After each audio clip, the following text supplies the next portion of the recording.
어느 교회의 그 모토가 사도행전 29장이라고 쓴 모토를 본 적이 있습니다. 사도행전은 28장으로 끝나는데 사도행전 29장이 뭘까? 아마 계속해서 성령 하나님의 역사를 기대한다는 의미였을 것입니다. 그런 의미에서 이번 사도행전 강해 시리즈의 타이틀도 성령이 이끄시는 베델 행전으로 이름을 짓게 되었습니다.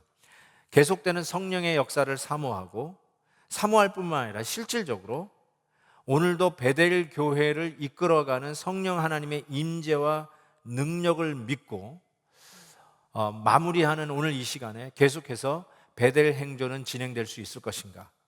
베델 행전은 계속될 것인가? 라는 이런 질문을 가지고 오늘 말씀을 좀 상고해 봤으면 좋겠습니다. 사도행전의 시는 시작부터 엄청난 오순절 성령 감림 역사와 더불어 시작이 되었습니다.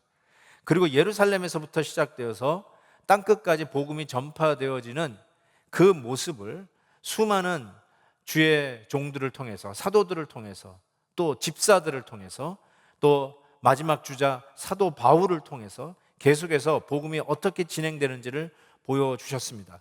특별히 사도 바울의 1차, 2차, 3차 전도 여행을 통해서 복음이 어떻게 확산돼 가는 것을 마치 시청각 교육, 이 눈으로 보듯이 우리에게 보여주셨습니다.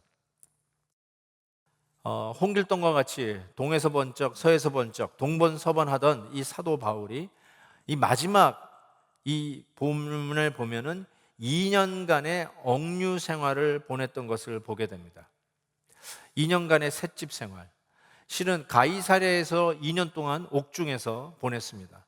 그리고 지중해를 통과하는 그 광풍을 통해서 한 1년여 시간이 표류되었다고 생각한다면 바울은 지금 마지막 사도행전 끝자락에서 5년간 정도의 억류 생활을 보내고 있었다고 생각할 수 있습니다. 이 5년 동안 바울이 갇혀 지내는 가운데 과연 복음은 정체되었는가 아니면 계속해서 확산되는가, 그 질문을 남기면서 오늘 본문 마지막 두 절이 우리에게 읽혀지고 있습니다. 30절 다시 보시면 바울이 온 이태를 자기 셋집에 머물면서 자기에게 오는 사람을 다 영접했다라고 했습니다. 자기 셋집, 영어로 rented house, 그 말은 렌트비를 냈다는 뜻이에요. 죄수들이 감옥에 갇혔는데 죄수들이 감옥에 갇힌 돈을 자기가 내는 게 아니죠. 정부에서 내겠죠. 식량도 정부에서 공급하겠죠. 근데 여기에서 바울이 좀 비교적 자유로운 생활을 했던 이유가 바로 가택연금, 셋집에 그가 구류 생활을 하면서 그 셋집, 렌트비를 내었다라고 하는 뜻으로 해석이 됩니다. 어쩌면 이 로마 간수하고 쇠사슬에 차여있던 로마 간수의 식사비도 바울이 냈을 수도 있어요. 그리고 많은 사람들이 계속 다 찾아왔다고 했잖아요. 그들을 영접했다는 말은 단순히 웰컴이라는 말 한마디 던졌다는 뜻이 아니라 그들을 영접할 뿐만 아니라 그들이 말씀을 들으면서 점심시간 지나가고 저녁시간 지나갈 때 그 식사 비용, 어떤 사람은 내일 다시 오겠다고 하면서 인근에서 숙박하고 다시 오는 숙박비까지도 바울이 냈다는 뜻을 포함한다고 생각할 수 있어요. 바울이 무슨 돈이 있었을까? 당연히 주위 성도들이 헌금을 모았다고 생각하고 바울을 응원하는 성도들의 그 헌금 때문에 어쩌면 로마 정부도, 로마 제국도 이 가택연금이라고 하는 비교적 자유로운 생활을 허락했을 것이라고 생각을 해보게 됩니다. 어쨌든 바울은 이 복음 전하는 일들을 위해서 최선의 방법으로 찾아오는 자들을 영접하고 그들에게 복음 전하는 일들을 최선을 다해서 했다라고 생각합니다. 한번 생각해 보십시오. 로마의 수도, 캐피털, 수도에서 가택연금을 당했어요. 그 가택연금을 당했을 때 그 사람들이 바울을 보고 찾아오는 사람들을 막지 않았단 말이에요. 다 찾아왔어요. 수많은 사람들이 찾아왔을 거라고 저는 생각합니다. 당연히 유대인들, 동족들이 찾아왔을 것이고 또 디아스포라 유대인들이 찾아왔을 것이고 그리고 그곳에 와 있는 이민자들이 찾아왔을 것이고 또 높은 귀족들도 찾아왔을 거라고 생각합니다. 왜냐하면 우리가 지난주에도 살펴봤듯이 빌립보서 1장에 보면 로마 시위대 군인들이 그 안에 복음의 진전이 나타났다고 하지 않았습니까? 그러니까 이 로마 군인들, 왕궁을 지키는 그 탑 클래스 귀족들도 복음을 듣기 위해서 아마 밤중에 사람들의 시선의 눈을 피해서 찾아와서 바울에게 질문을 하고 복음을 들었을 것이라고 상상해 보게 됩니다.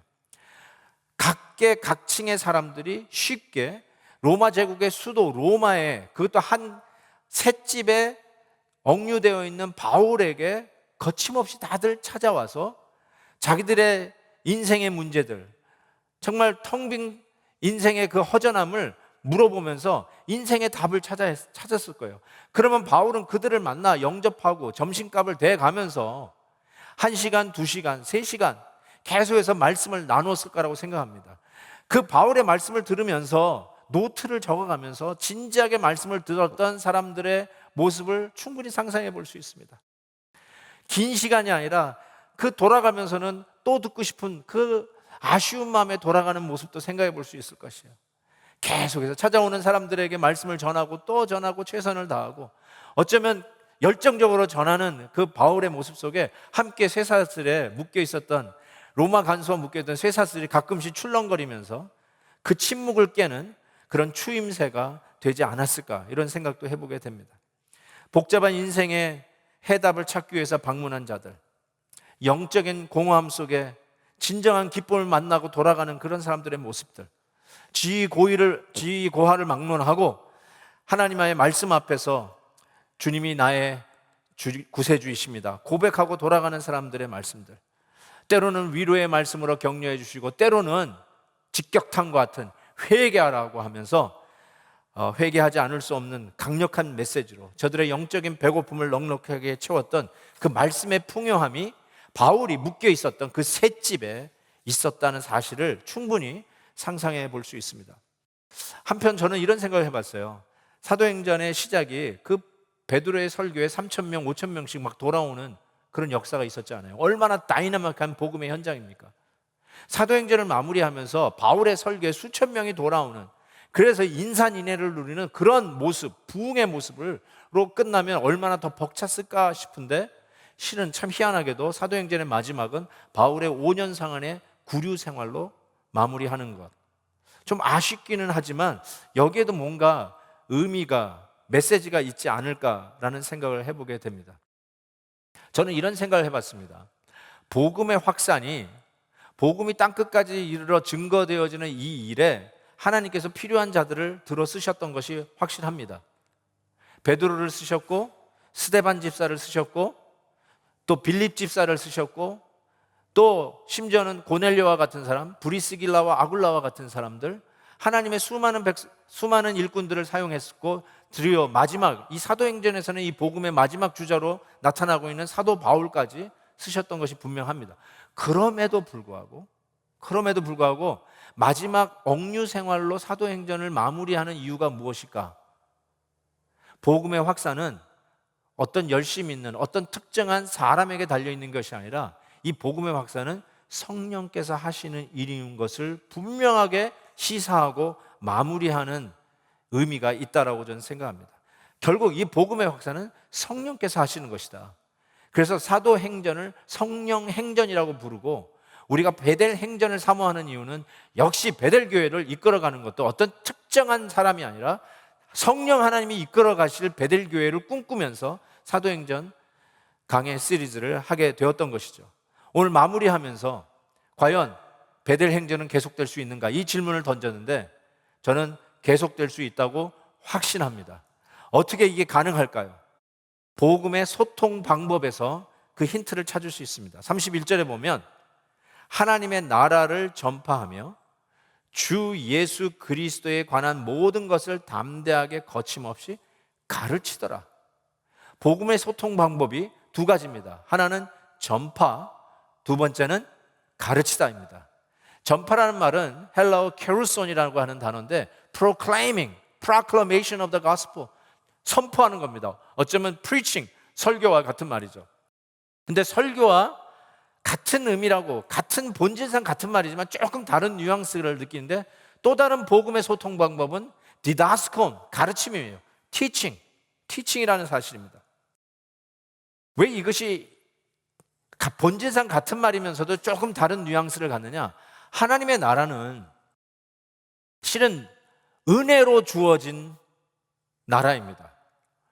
세상 사람들이 생각하는 나라, 킹덤, 우리는 뭐 country, nation 이런 영어를 쓰지만 이 당시에 하나님 나라는 킹덤입니다. 킹덤. 왕이 있어서 군대를 일으켜서 다른 나라에 쳐들어가서 정복해서 그 나라의 영역을 확장하는, 그게 킹덤이잖아요. 킹덤, 나라. 근데 이 나라라고 하는 이 의미는, 하나님 나라는 실은 이렇게 우리가 힘을 모아서 군사력을 증진해서 또 고도의 이런 장비를 갖춰서 다른 나라를 위협해서 영역을 확장하는 그런 의미가 아니라, 하나님 나라는 우리에게 은혜로 덜커덩 주어진 거예요. 은혜로 우리에게 It's given as a free grace. 하나님의 은혜로 주어진 것이 하나님의 나라예요. 그렇기 때문에 하나님의 나라는 이렇게 해서 확장되는 것입니다 하고 어떤 전략적 군사 지략적인 것으로 확장하는 것이 아니라 하나님의 나라는 은혜로 주어진 것입니다. It's given to us. 그런 의미에서 you have to preach, you have to proclaim, 전파해야 될 거예요. 하나님의 나라는 전파하는 겁니다. 하나님의 나라는 이루어졌습니다. 우리에게 오셨습니다. 하나님의 나라는 주님께서 임금으로, 왕으로 우리에게 오셨습니다. 오늘도 우리는 그 나라 안에 사는 하나님의 백성입니다. 하나님은 여전히 우리를 사랑하십니다. 하나님은 여러분의 한 분 한 분을 주님의 은혜로 사랑하고 계십니다. 선포하는 거예요. 어떻게 하면 이 사랑을 받을까라고 하는 노하우를 이야기하는 것이 아니라, 하나님은 우리의 하나님이십니다. 하나님은 우리의 역사의 주관자이십니다. 하나님은 우리 교회의 머리이십니다. 오늘도 하나님은 통치하시고 우리를 다스리시는 능력의 하나님 되심을 믿습니다. 선포하는 거예요. 선포. Preaching. At the same time. 그렇지만 동시에 가르치는 거라고 얘기해서, 복음은 가르쳐야 돼요. Teaching. 근데 이 teaching에 또 다른 의미가 있습니다. 헬라적인 개념은 진리를 가르친다는 면은 어떤 원리, principle 이를 가르친다는 의미예요. 정보를 전달하는 것, 그게 가르침이에요. 마치 우리 선생님들이 학생들에게 어떤 정보를 가르쳐주는 그런 티칭을 얘기하는데, 히브리인들의 가르침은 단순히 정보 전달, 인포메이션 전달하는 걸로 끝나지 않았습니다. 실은 진리라는 말, 진리를 행한다는 말은 doing이 아니라 walk, 같이 그 진리와 함께 동행한다는 의미예요. 즉 생활 속에서 나타나는 진리를 얘기합니다. 예수님께서 단순히 원리나 어떤 프린시플을 전달하는 것이 티칭이었다면 그냥 하늘에서 마이크 대고 얘기하셨으면 됐을 거예요. 그런데 예수님은 우리에게 찾아오셨어요. He came to us and Emmanuel with us. 우리랑 같이 임마누엘 하시면서 결국은 살아내셨어요. 그래서 예수님께서 뭐라고 했어요? 내가 곧 길이요 진리요 생명이라 했어요. I am the truth. I am the truth라는 말은, 진리는 인격적이란 말이에요. 진리는 살아내는 것이지 그냥 프린시플을 전달하는, 인포메이션을 전달하는 그 이상인 것을 이야기하고 있습니다. 그런 의미에서 우리의 가르침은 정말 우리의 삶 속에 묻어나는 메시지를 가르쳐줘야 돼요. 하나님 나라는 은혜로 주어졌지만 우리 주님께서 성령으로 우리 안에 내재하셔서 오늘도 능력으로 역사하시는 그 삶의 현장이 가르침으로 나타나는 것이죠. 예수님이 그러하셨듯이, 예수님의 제자들이 그러했듯이, 사도 바울이 그러했듯이 오늘도 나와 함께 하시는 주님이 어떻게 역사하시는지, 힘들고 어려운 삶 속에서도 긍정적이고 감사를 끌어내는 능력이 내재하시는 그리스도 안에서 어떻게 나타나는지를 삶으로 나타내는 것, 디다스콤, 가르침, 티칭, 그걸 얘기하고 있죠.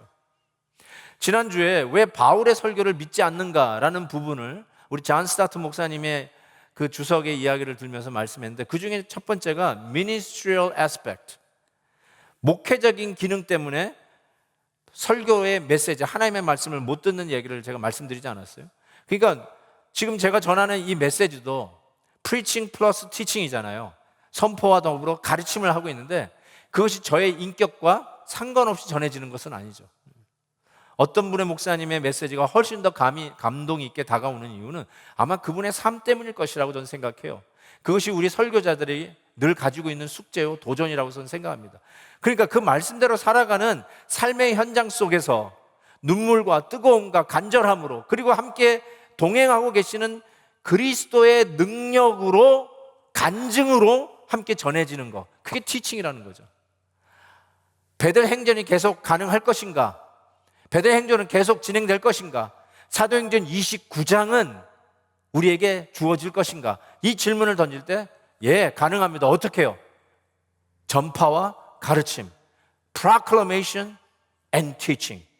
바로 주의 나라는 은혜로 주어졌고 그 나라에 역사하시는 우리 주님이 나와 함께 역사하시는 그 삶의 현장을 티칭으로, 인격적으로 나타냄으로써 하나님의 나라, 성령이 이끌어주시는 베델 행전은 계속될 것을 믿습니다. 주님이 나와 함께 하심으로 나타나는 자세적인 복음의 소통 방법이 그대로 주어진데 그게 바로 담대하게 거침없이에요. 담대하게 거침없이 복음을 전했어요. With all boldness and without hindrance. 주님과 함께 하는 것을 깨닫는 데서 오는 게 담대함이죠.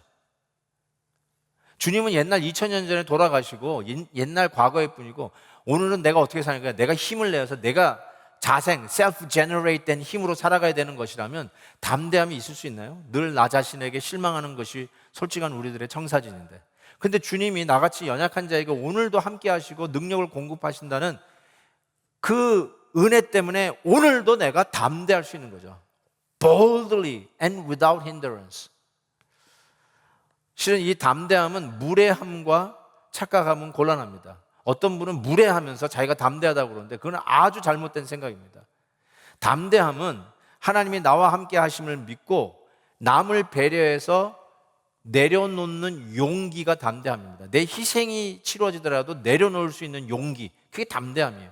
무례함은 남을 고려하지 아니하고 자기 의령과 자기 주장을 하기 위해서 상관없이 자기 뜻을 주장하는 자세, 그게 무례함입니다. 담대함은 하나님이 나와 함께 하시는 것을 믿고 성도들을, 내 주위 사람들을 고려해서 내가 나의 기득권을 내려놓고 희생을 치르더라도 넉넉히 희생하겠다고 하는 용기, 거기에서 담대함이 나오는 것이죠. 여기서 한 가지 주목하고 싶은 것은 without hindrance입니다. without hindrance. 이게 굉장히 뉘앙스가 풍부한 얘기를 여기서 다 하고 있다고 저는 생각합니다.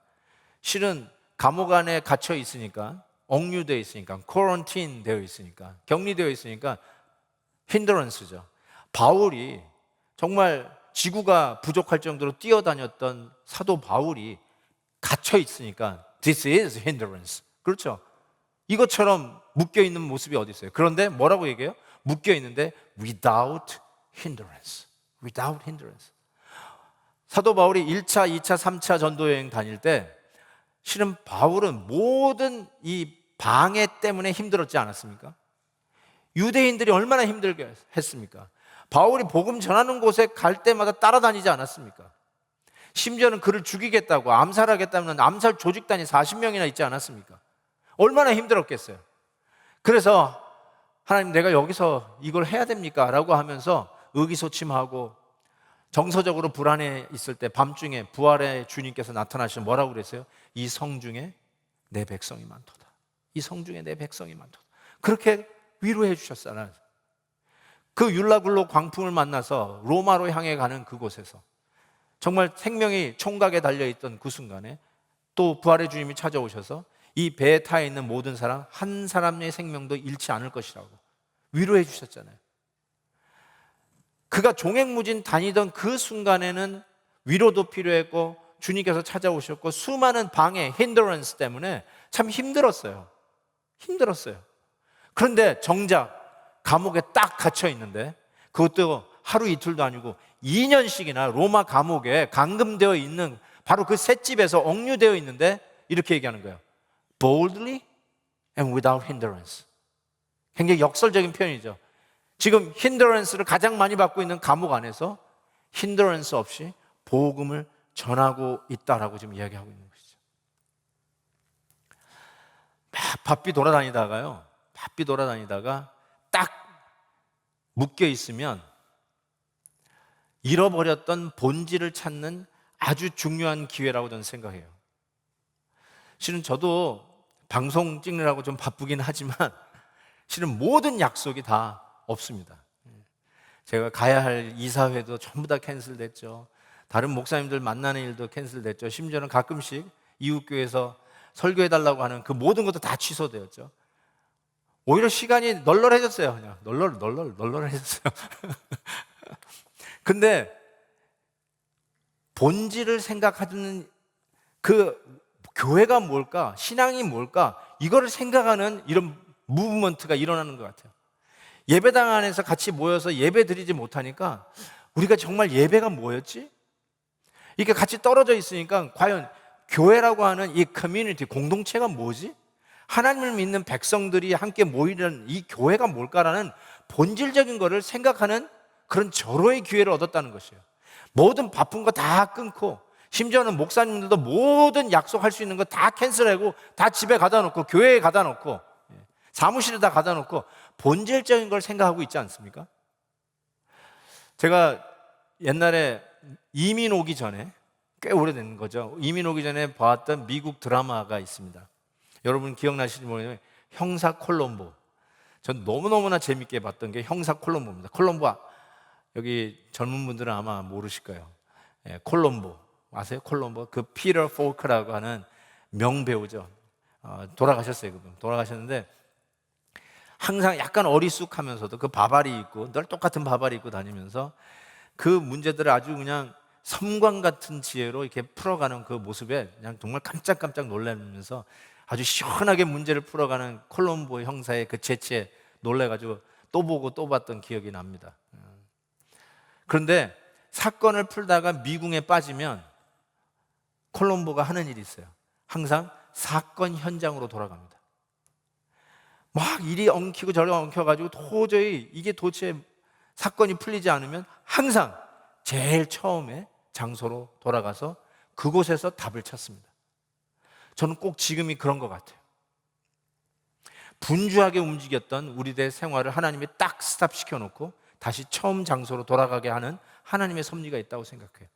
본질을 찾는다는 게 그거예요.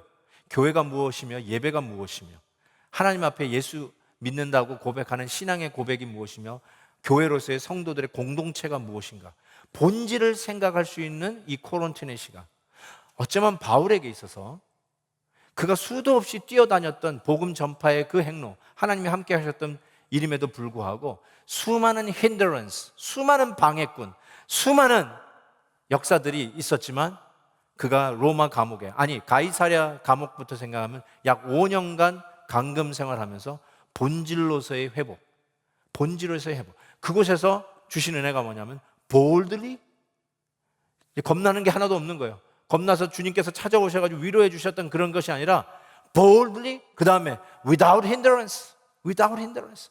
더 이상 복음의 방해를 받지 않아요. 이게 웬일입니까? 가장 힌드런스를 받아야 할 감옥 안에서 without hindrance, 이게 하나님이 지금 하시고 있는 사역이라는 것이죠. 바로 무엇을 그렇게 담대하게 그리고 힌드런스, 거침없이 전했을까요? 소통된 복음의 내용이 과연 무엇일까요? 지난주에도 말씀드렸지만 사도 바울의 이 소통한 복음의 내용은 두 가지로 정리됩니다. 하나님의 나라와 그 나라의 주인 되시는, 임금 되시는 예수 그리스도입니다. 하나님의 나라, 예수 그리스도입니다. 우리 목회자는 잘 아는 신학자인데 헐먼 리더버스라고 하는 우리 신학자가 말하기를 이 성경의 가장 굵직한 주제, 우리 사람의 몸으로 얘기하면 정맥과 같은, 그 동맥과 같은, 그 혈관과 같은 가장 중요한 주제가 뭐냐면 하나님 나라입니다. Kingdom of God.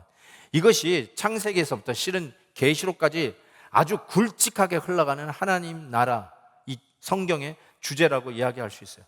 바울이, 그 당시에 신약 성경은 없었지만 바울이 그 로마 감옥에서 2년 동안 자기를 찾아오는 사람을 다 영접하면서 전했던 메시지가 두 가지인데 하나님 나라와 예수 그리스도라는 거예요. 그러니까 구약 성경을 보면 하나님의 나라가 그냥 굵직하게 흘러갑니다. 절대로 놓칠 수 없습니다.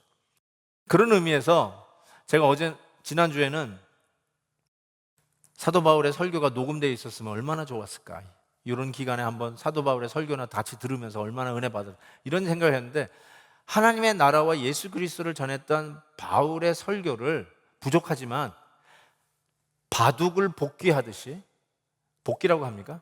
바울을 이 바둑을 복귀하듯이 바울의 설교를 한번 복귀해봤으면 좋겠다는 생각이 들어서 부족하지만 구약 성경에 나와 있는 하나님의 나라를 어떻게 바울이 전했을까를 상상해가면서 성경 구절을 여러분의 설교 노트에 제가 적어놓은 수많은 성경 구절을 제가 읽어가면서 이렇게 하나님 나라를 전파했을 거다, 바울은 이것을 이렇게 전했을 것이라는 생각을 해보면서 여러분하고 함께 그 하나님 나라의 메시지를 전하려고 합니다.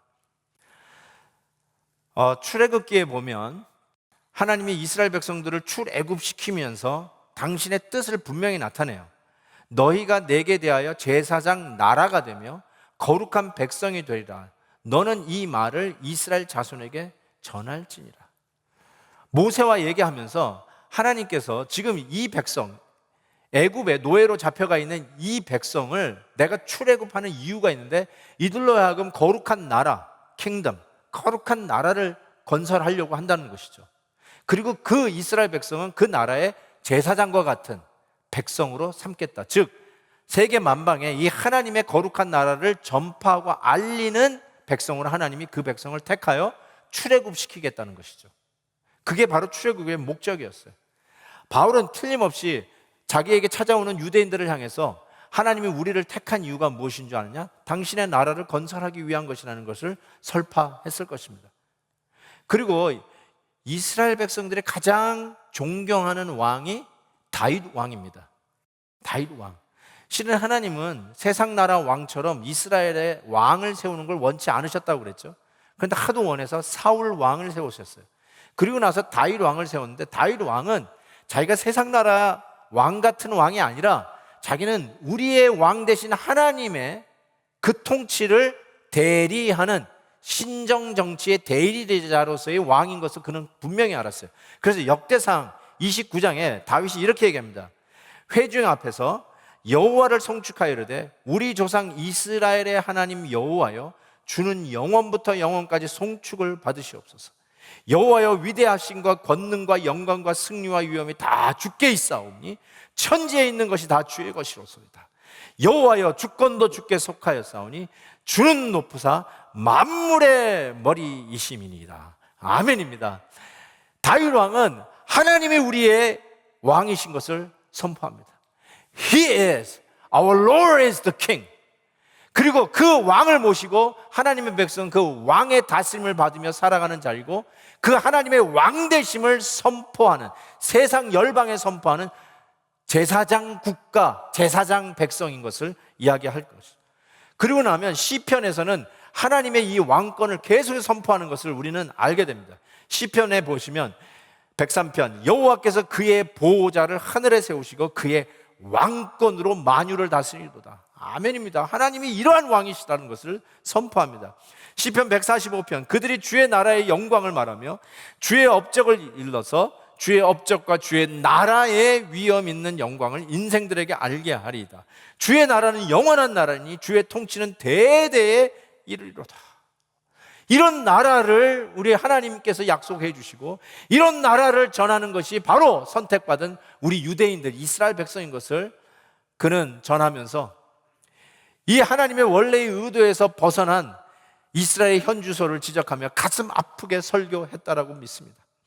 그러며 하나님을 떠나 결국은 722년 주전 722년에 아수르에게 나라를 빼앗기고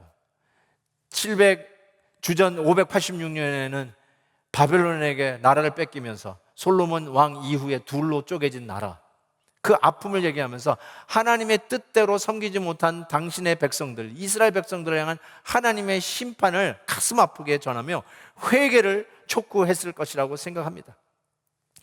하나님이 모세를 통해서 출애굽하여 만든 하나님의 거룩한 나라가 그 나라의 일을 못했을 때 오는 모습들, 결국은 나라를 빼앗기고 지금도 로마의 압제 속에 신음하고 있는 당신의 백성들을 향해서 참 피를 토하는 심정으로 회개를 촉구하며 이 하나님 나라의 건설이 우리에게 너무나도 필요한 것이라고, 그러면서 이 나라의 임금은 어떤 저 열방의 그 힘있는 군주들의 모습이 아니라 바로 우리에게 어린 양의 그 모습으로 말구에 오셨던, 성육신하여 우리에게 찾아오셨던 예수 그리스도, 바로 우리 유대인들이 십자가에 못 박아버렸던 바로 그 예수 그리스도가 하나님이 우리에게 약속하신 그 나라의 왕임을 선포하며 그분을 기다려야 한다는 걸 얘기했을 거예요.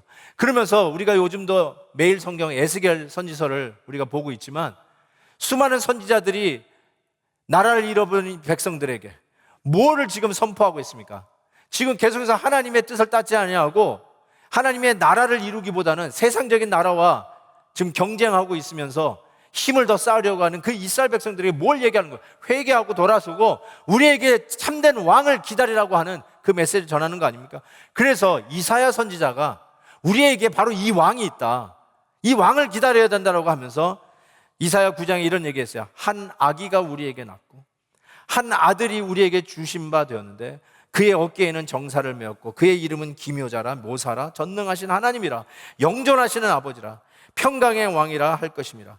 그 정사와 평강의 더함이 무궁하며 또 다윗의 왕자와 그의 나라에 군림하여 그 나라를 굳게 세우고 지금 이후로 영원히 정의와 공의로 그것을 보존하실 것이라.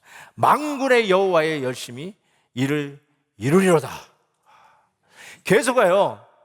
다니엘 선지자, 미가 선지자, 오바댜 선지자를 통해서 바로 이러한 왕이 우리에게 오실 것을 선포하면서 그 나라를 꿈꾸게 하셨습니다. 그 나라를 기다리게 하셨습니다. 그리고 이스라엘이 가장 낮아졌을 때, 이스라엘이 전혀 기대하지 않은 시간에 그 왕은 오실 것이라고 예언했고, 바울은 그 왕이 이미 우리에게 오셨다라고 설교하고 있는 것입니다.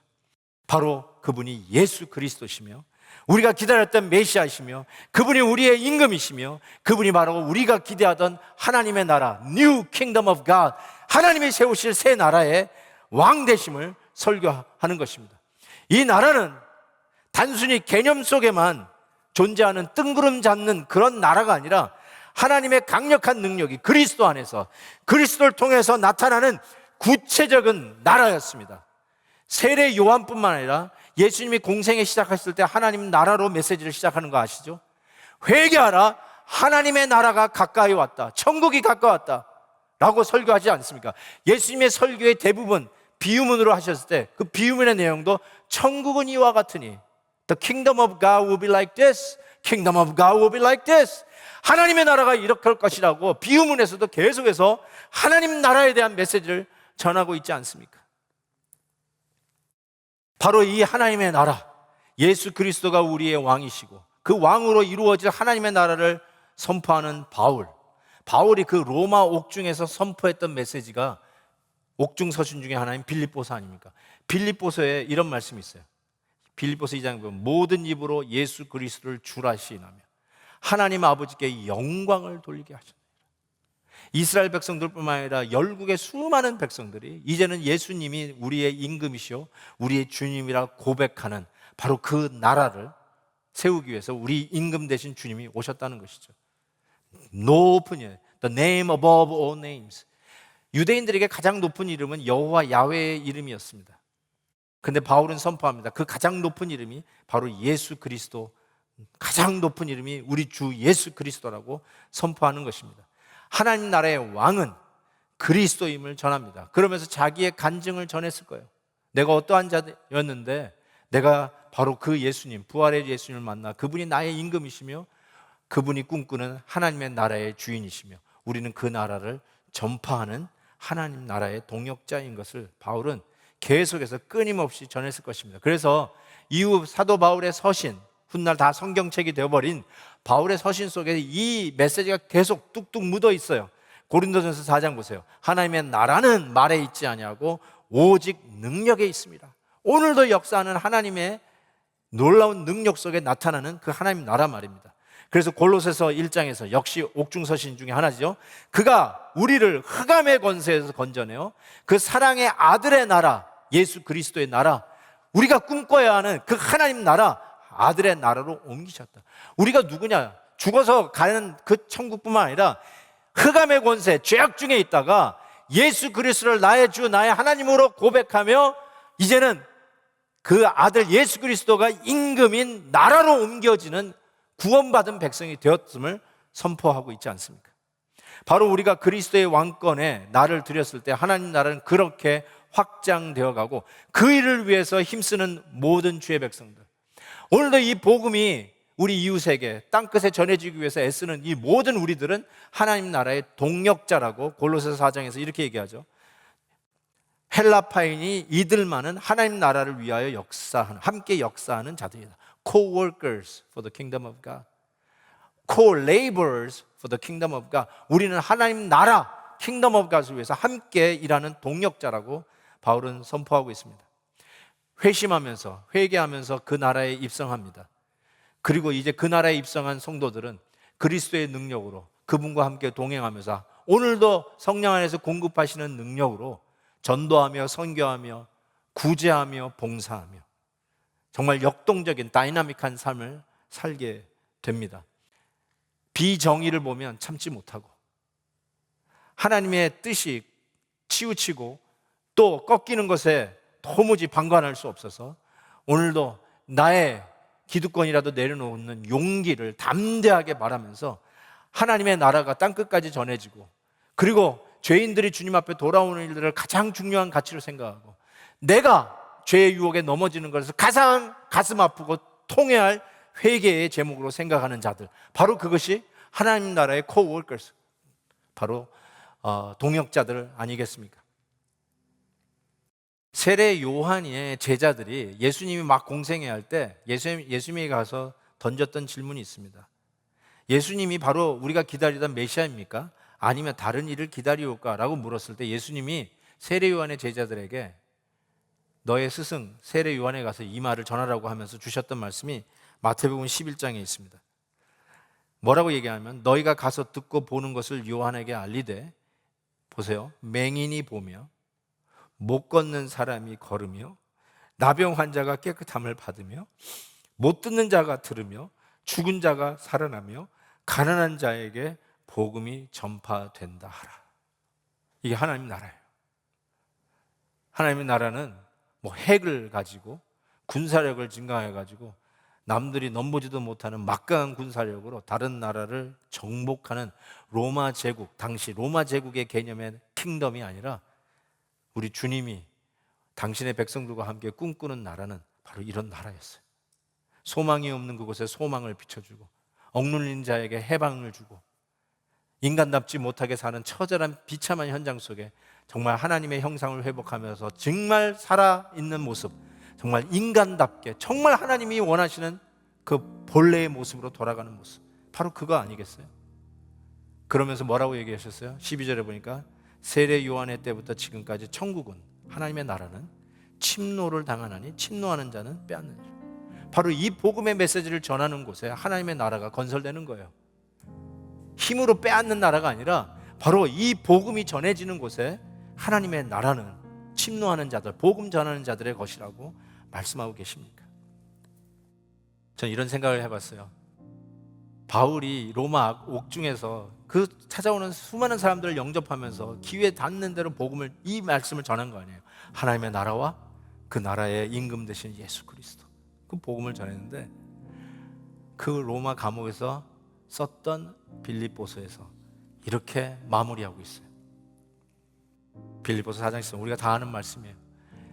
한번 자막에 띄울 테니까요, 여러분이 예배드리는 자리에서 지금 같이 한번 읽어보겠습니다.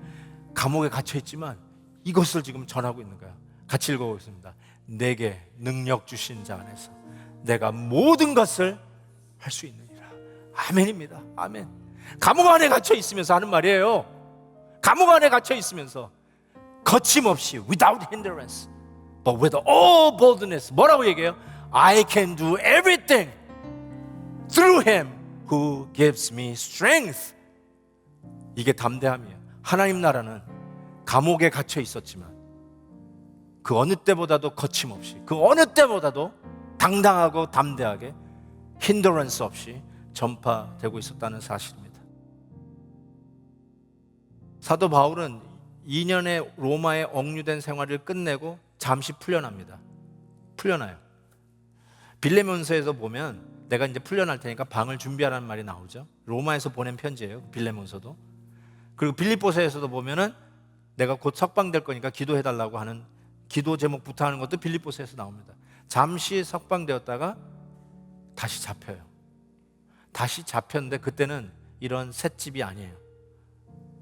그때 던전이라고 하는 곳에 잡히는데 그곳에서 쓴 게 디모데 전서, 그리고 디도서 쓰고, 그리고 그 인생의 마지막에 쓴 목회 서신이 디모데 후서입니다. 이렇게 보면 바울은 5년여의 억류 생활 속에 그가 쓴 서신이 7권입니다. 그 13권을 썼는데 반 이상을 억류된 삶 속에서 쓰셨어요. 바울이 동분서주하면서 복음 전하는 것, 하나님께서 그 길을 여셨고 그렇게 복음 전하셨어요. 그런데 참 희한하게 감옥에 가다 놓고 옥중서신을 반 이상 바울 서신을 쓴 것이 지금 우리에게 더 큰 영향력으로 복음은 확산되고 있다는 걸 볼 때, without hindrance, 하나님의 복음은 이렇게 성령 하나님께서 우리의 환경과 조건 없이 하나님께서 하나님의 절대 주권으로 하나님의 나라를 세계 방방곡곡에 세워가고 계시다는 사실입니다. 저는 그래서 코런틴 되어 있는 이 격리된 시기 안에 오히려 성령 하나님께서 교회의 본질을 되찾게 하시고, 예배가 무엇인지를 회복하게 하시고, 성도가 뭔지를, 공동체가 뭔지를 깨닫게 하시고, 진짜 백이 예수님을 하나님께서 오히려 솎아내시고, 하나님의 진정한 뜻이 땅끝까지 이루기 위해서 정의의 부대들을 하나님이 다듬어 가시는 코런틴 기간이라고 저는 생각해요. 그래서 without hindrance, with all boldness, 더 거침없이 하나님의 나라가 우리가 직접 다니지 않더라도 코런틴 되어 있는 상황에서도 우리 하나님은 여전히 성령 행전, 베델 행전은 써 가실 것을 분명히 믿습니다. 아멘입니다. 아멘. 그런 마음으로 우리 한번 이 찬양 같이 불러봤으면 좋겠습니다. 서무한 시절 지날 때, 기쁜 한숨 내쉴 때, 그럼에도 불구하고 성령은 오셨다 선포하면서 우리 가운데 소망을 불어넣는 이 찬양으로 이 베델행전 마무리하는 결단으로 이 찬양 부르겠습니다.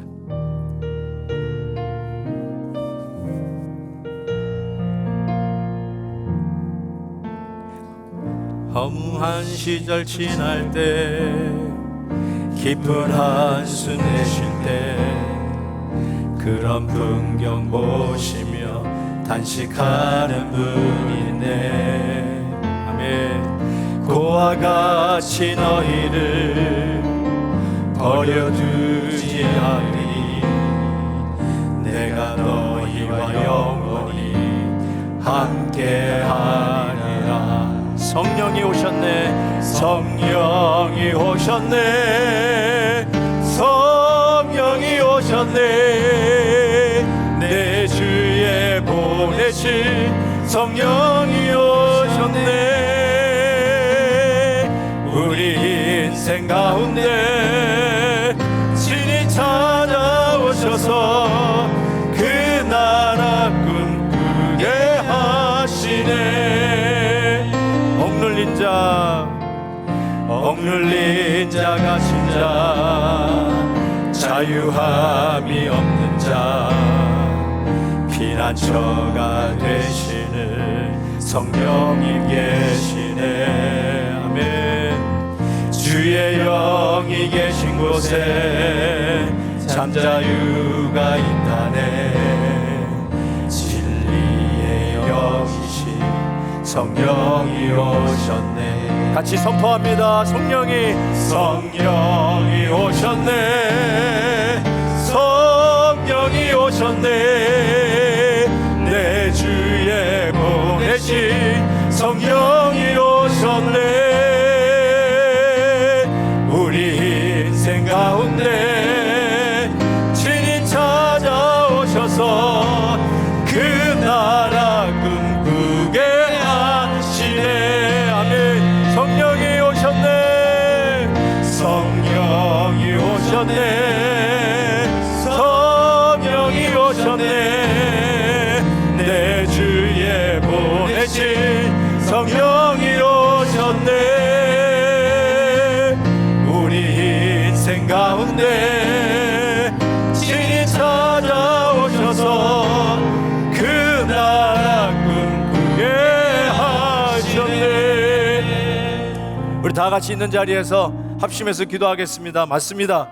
우리가 비록 코런틴 되어 있지만, 비록 좀 갑갑하고 답답한 삶 속에 있지만, 오히려 감옥 속에 갇혀있던 바울이 고백한 것처럼 boldly without hindrance, 거침없이 오히려 더 담대하게 하나님의 나라는 더욱 확장되어 갔던 그런 놀라운 성령의 역사가 있었던 것을 우리가 분명히 믿습니다.